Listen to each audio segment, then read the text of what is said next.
మీరు ఏదైనా ఒక ఇమేజ్‌ని ఫోటోషాప్‌లో బ్యాక్‌గ్రౌండ్ రిమూవ్ చేయాలనుకుంటున్నారా? With perfect డీటెయిల్స్‌తో.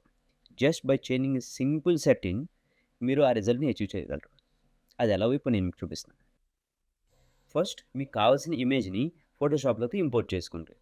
ఇంపోర్ట్ చేసుకున్న తర్వాత సెలెక్ట్‌లోకి వెళ్ళి సబ్జెక్ట్ మీద క్లిక్ చేయండి. ఫోటోషాప్ ఆటోమేటిక్‌గా సబ్జెక్ట్‌ని డిటెక్ట్ చేసి సెలక్షన్ చేస్తుంది. నెక్స్ట్ ఇక్కడ కనిపిస్తున్న మాస్కింగ్ బటన్ మీద క్లిక్ చేసి బ్యాక్‌గ్రౌండ్‌ని హైడ్ చేయండి. నెక్స్ట్ అడ్జస్ట్‌మెంట్ ఐకాన్ మీద క్లిక్ చేసి ఏదైనా ఒక సాలిడ్ కలర్‌ని సెలెక్ట్ చేసుకోండి. ఈ సాలిడ్ కలర్ అప్లై చేసుకోవడం వల్ల సబ్జెక్ట్ అనేది ఎంత ప్రిసైజ్‌గా, ఎంత క్లీన్‌గా కట్ అయిందో మనం చెక్ చేసుకోవచ్చు. Especially around the edges. ఇప్పుడు మీ కటౌట్ చూస్తే మీకు అర్థమైంది. ఎడ్జెస్ అనేవి ఎంత రఫ్‌గా వచ్చాయో. మనం అనుకున్న రిజల్ట్ రాలేదు.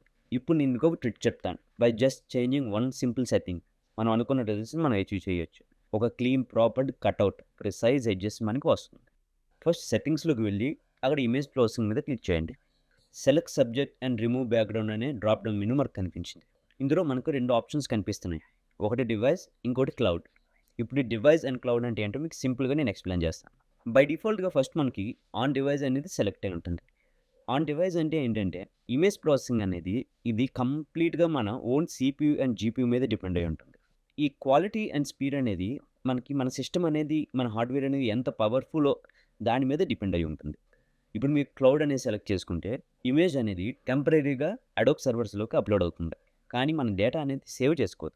ఇన్‌స్టెడ్ అడోబ్స్ పవర్‌ఫుల్ ఏఐ ఈ టాస్క్‌ని హ్యాండిల్ చేసి షార్పర్ అండ్ మోర్ డీటెయిల్డ్ రిజల్ట్స్‌ని మనకిస్తుంది. ఈ క్లౌడ్ అనేది కొంచెం టైం తీసుకుంటుంది.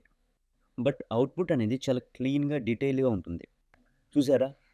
రిజల్ట్ అనేది జనరేట్ అయింది. ఎంత క్లీన్‌గా, ఎంత ప్రిసైజ్‌గా, ఆ ఎడ్జెస్ కూడా చాలా సాఫ్ట్‌గా, ఏ హాలోస్ లేకుండా ఎంత పర్ఫెక్ట్‌గా వచ్చిందో చూసారా? సో, ఇదే ప్రాసెస్‌ని మనం మిగతా ఏ సబ్జెక్ట్ మీదైనా యూజ్ చేయొచ్చు. ఫర్ సపోజ్ ఉమెన్ హెయిర్స్ మీదైనా యూజ్ చేయొచ్చు. దేని మీదైనా యూజ్ చేయొచ్చు. మనకు మంచి రిజల్ట్స్ అనేవి వస్తాయి. సో, దీన్ని యూజ్ చేసుకొని నేను ఏదైనా ఒక పోస్టర్ క్రియేట్ చేసుకున్నాను. నేను ఇప్పుడు ఆ ఇమేజ్ యూజ్ చేసుకొని ఈ జపనీస్ స్టైల్ పోస్టర్‌ని క్రియేట్ చేశాను. మీకు ఈ వీడియో గనుక నచ్చినట్టయితే ఇలాంటి క్వాలిటీ వీడియోస్ ఇంకా చాలా కావాలి అనుకుంటే please subscribe to the creative sages. ఈ వీడియో చూసినందుకు మీ అందరికీ చాలా థాంక్స్.